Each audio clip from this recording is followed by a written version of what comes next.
नमस्कार, जय हिंद, जय भारत प्यारे विद्यार्थियों। आज मैं आपके लिए लेकर आया हूँ कक्षा 12वीं और 11वीं का जो प्रैक्टिस क्वेश्चन पेपर है अपना 2024 सेट बी।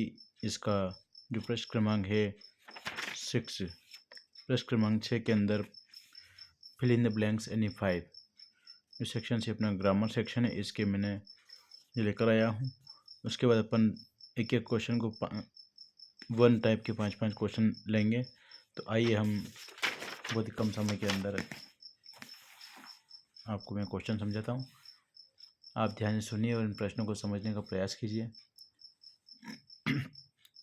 यह आपका कक्षा 11वीं और 12वीं दोनों के लिए बहुत ही महत्वपूर्ण है, जो प्रैक्टिस सेट में आए हुए हैं। Section C grammar practice question paper 2024 fill in the blanks any 5।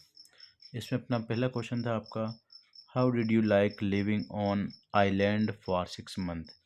ये अपना आपका पहला क्वेश्चन है आर्टिकल का, ए एन द इसमें से करेक्ट ऑप्शन भरना है। तो how did you like living on island, तो आप आपने कैसे रहना पसंद किया। लिविंग, हाउ डिड यू आपने कैसे लाइक पसंद किया, लिविंग ऑन रहना ऑन आइलैंड। इसका लिखने में तो आइसलैंड है, लेकिन इसको पढ़ेंगे अपन आइलैंड फॉर 6 मंथ 6 महीने से। तो इसमें कौन सा ऑप्शन भरेंगे, तो यहाँ अपना है एन।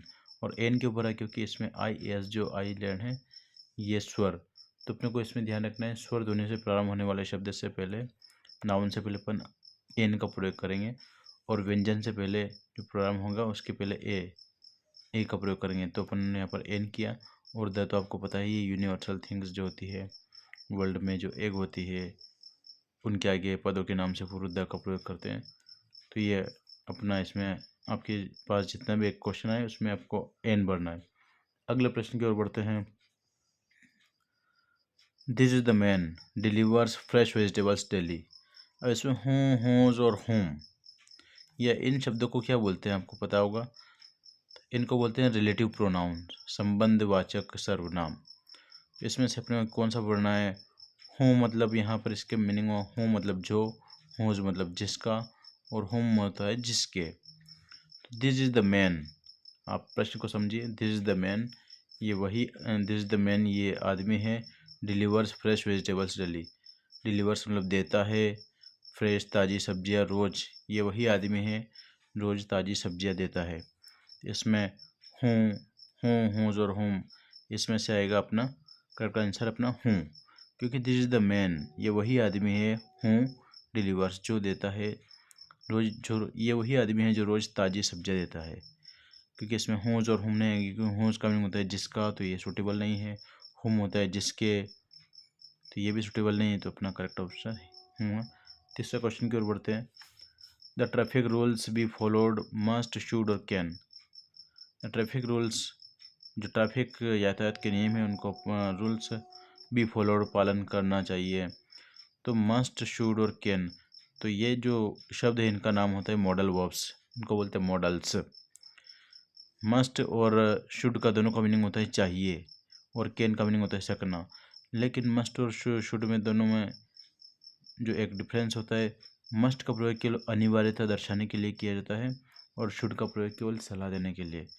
तो अपन यहाँ पर देखिए, द ट्रैफिक रूल्स, अगर अपन रोड के नियमों को पालन नहीं करेंगे तो केवल एक सलाह देने से काम नहीं चलेगा, क्योंकि अगर आप रोड के नियमों को पालन नहीं करेंगे तो आपको दुर्घटना होने का खतरा रहता है। तो जहाँ पर आपको देखना है कि जहाँ पर भय का या डर का हो, वहाँ पर ये अनिवार्यता दर्शाने के लिए अपन मस्ट का प्रयोग करेंगे।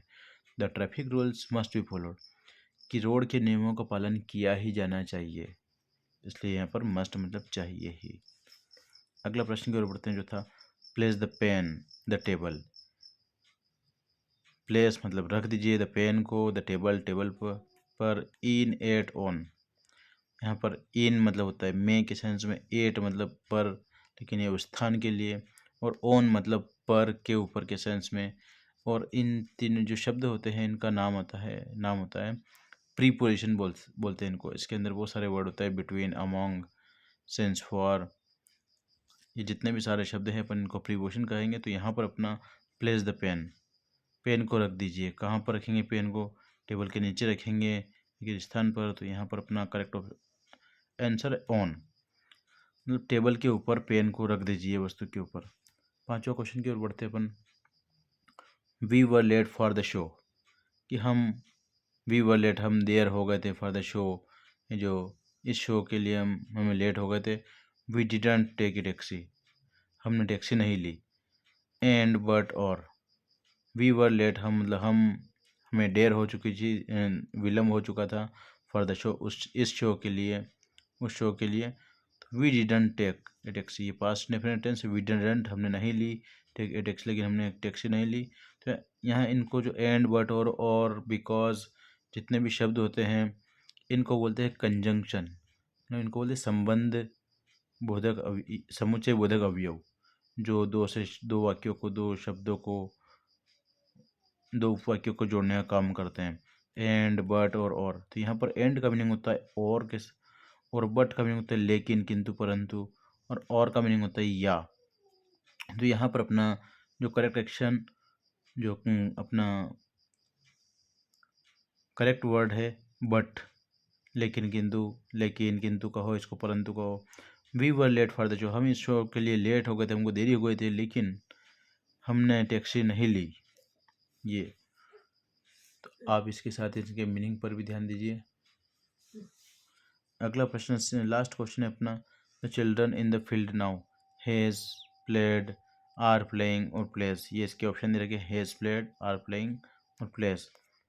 यहाँ अपना ऑप्शन है आर प्लेइंग, लेकिन पता है अब आर प्लेइंग क्यों होगा?